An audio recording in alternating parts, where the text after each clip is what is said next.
ചരിത്രത്തിലെ ഏറ്റവും വലിയ നാടുകടത്തലിനൊരുങ്ങി ഡൊണാൾഡ് ട്രംപ്. ജനുവരിയിൽ അധികാരമേറ്റാൽ ഉടൻ ചരിത്രത്തിലെ ഏറ്റവും വലിയ നാടുകടത്തലിന് അമേരിക്ക സാക്ഷ്യം വഹിക്കുമെന്നാണ് നിയുക്ത അമേരിക്കൻ പ്രസിഡന്റ് ഡൊണാൾഡ് ട്രംപ് അറിയിച്ചിരിക്കുന്നത്. ട്രംപിന്റെ ഈ തീരുമാനം 18,000 ഇന്ത്യക്കാരെ ബാധിക്കുമെന്നാണ് റിപ്പോർട്ട്. കഴിഞ്ഞ ദിവസം ടൈം മാഗസിന്റെ പേഴ്സൺ ഓഫ് ദി ഇയറായി തിരഞ്ഞെടുക്കപ്പെട്ടതിന് പിന്നാലെ നൽകിയ അഭിമുഖത്തിൽ നിയമവിരുദ്ധ കുടിയേറ്റക്കാരെ പുറത്താക്കാൻ സൈന്യത്തെയും മറ്റ് ആഭ്യന്തര സുരക്ഷാ ഏജൻസികളെയും ഉപയോഗിക്കുമെന്ന് ട്രംപ് ആവർത്തിച്ചിരുന്നു.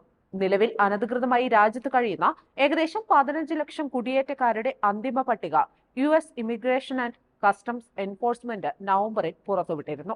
നാടുകടത്തലിന് മുന്നൊരുക്കമായാണ് അന്തിമ പട്ടിക പുറത്തിറക്കിയിട്ടുള്ളത്. ഈ പട്ടികയിൽ 17,940 പേർ ഇന്ത്യക്കാരാണെന്നാണ് വിവരം. പട്ടികയിൽ ഉൾപ്പെട്ടവരിൽ കൂടുതലും ഗുജറാത്ത്, പഞ്ചാബ്, ആന്ധ്രാപ്രദേശ് എന്നിവിടങ്ങളിൽ നിന്നുള്ളവരാണ്. ഇവരെ ഇന്ത്യയിലേക്ക് തിരികെ അയച്ചേക്കുമെന്നാണ് പുറത്തുവരുന്ന വിവരം. അതേസമയം തങ്ങളുടെ പൗരരെന്ന് വിശ്വസിക്കപ്പെടുന്നവരെ സ്വീകരിക്കാൻ വിദേശ സർക്കാരുകൾ ഉചിതമായ നടപടി സ്വീകരിക്കുമെന്ന് പ്രതീക്ഷിക്കുന്നതായി ICE അറിയിച്ചിട്ടുണ്ട്.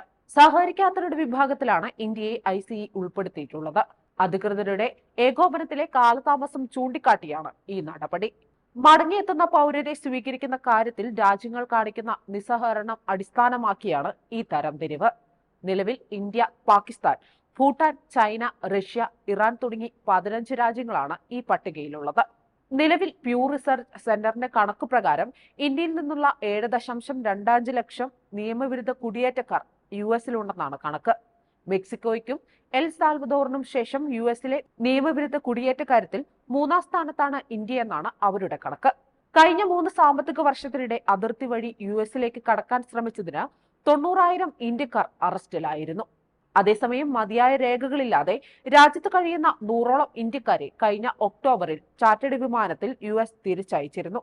ഇന്ത്യൻ സർക്കാരിന്റെ സഹകരണത്തോടെ 2023-24 സാമ്പത്തിക വർഷം 1,100ഓളം പേരെ നാടുകടത്തിയെന്നാണ് US ആഭ്യന്തര സുരക്ഷാ വകുപ്പ് പറയുന്നത്.